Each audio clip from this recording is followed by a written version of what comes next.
For the first time in over a year, Smackdown had fans, and you could feel the energy and the excitement in the crowd the entire time. We had Edge getting a big pop, we had some interesting lack of responses for a few people, but we also had an EST chant, and we had a real big spot for the finish, even though the final match only had like 5 minutes. For PCW, I'm Tom Collihew, and this is our WWE Smackdown review. Like the video and be sure to subscribe if you haven't already. Let's jump in. Smackdown, as pretty much everyone expected, started with Vince McMahon. Despite a lot of people saying they hate Vince McMahon and really didn't want him to start, they still sang along to No Chance in Hell. What can I say? It's a bop. He came out, said 6 words, "Where the hell have you been?" and left. Not making it too much about him, which is good because he kind of did that at WrestleMania. The first wrestler out in front of fans? No surprises, Roman Reigns, someone fully deserving of that opportunity.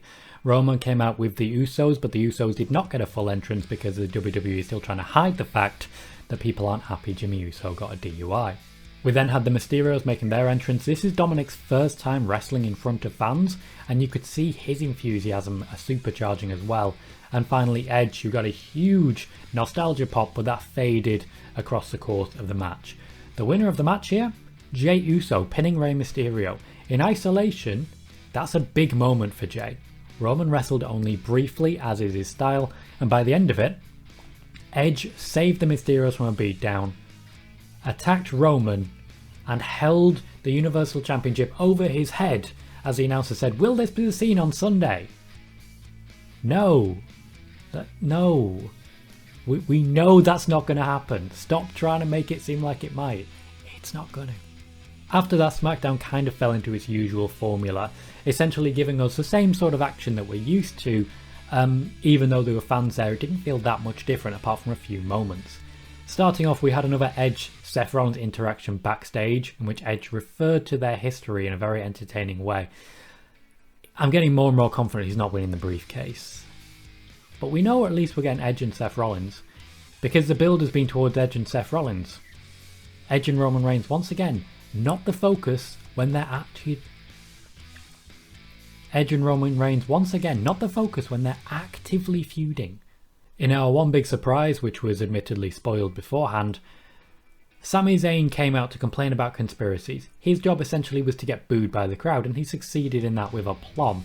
Until Finn Balor arrived, returning from NXT as main roster Finn Balor, which comes with a lot of pitfalls, including using the coup de grace as a finisher, when he didn't do that down in NXT. They'll be trying to keep a number of his characteristics, but this is main roster Finn again. He's back on SmackDown. I feel that's the right move. Raw's the land of the giants and he doesn't really fit over there at the minute. Tegan Nox and Shotzi Blackheart beat Natalya and Tamina again, largely due to a distraction from Liv Morgan and Zelina Vega, who were fighting at ringside.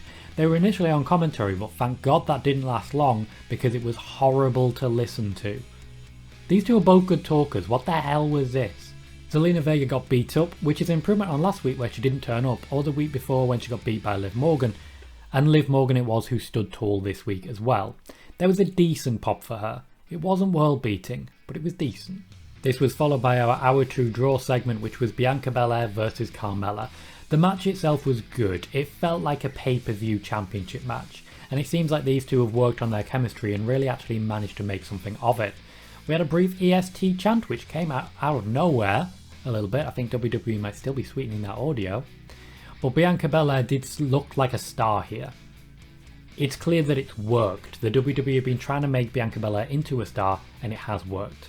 Sasha Banks was advertised to appear in ticket sale information, did not actually make the show. This would have been the time. I'm still confident Bianca Belair versus Sasha Banks will happen at SummerSlam. Chad Gable and Otis beat up Cesaro. Cesaro was challenging for Universal Championship recently. I think WWE might have forgotten that. With about 25 minutes to go, Baron Corbin made his entrance just before the Fatal 4-Way. This was quite fun. He set up a Corbin Fund Me account, which admittedly is just a graphic, you cannot actually donate to it. But still, that just means it's going to be at 0 for the next few weeks. This is genuinely the most compelling character on SmackDown right now, for me at least. I've always been a Corbin fan. This Corbin, a little bit more. he would eventually be shut up by Kevin Owens, who would walk down, hit the stunner, and then Corbin would make his way away. It's a good thing that it wasn't Nakamura, because they probably shouldn't just keep that one going. We had big, long entrances for Kevin Owens, Big E, Shinsuke Nakamura, and people sang and it was glorious, and Seth Rollins, and then another commercial break. Then we had 5 wrestling moves in total and another commercial break, and finally we had 5 minutes of wrestling in a fatal 4-way featuring Big E, Kevin Owens, Seth Rollins and Shinsuke Nakamura.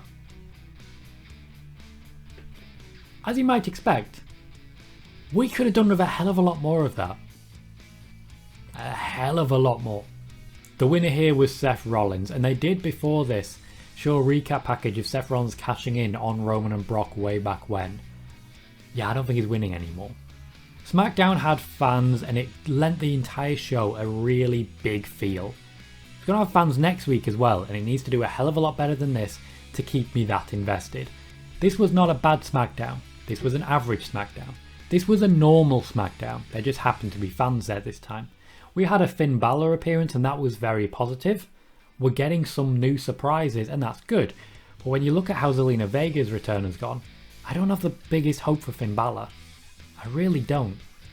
We got some good time across all divisions. We admittedly are lacking a little bit in the tag divisions, but Mysterios and Usos will carry us for a little bit while the Street Profits Montez Ford recovers. Meanwhile, people in the mid-card, Cesaro, Apollo Crews, Big E, Kevin Owens, they're struggling now. They're just not really getting anything to actually sink their teeth into. It's all about Seth and Edge.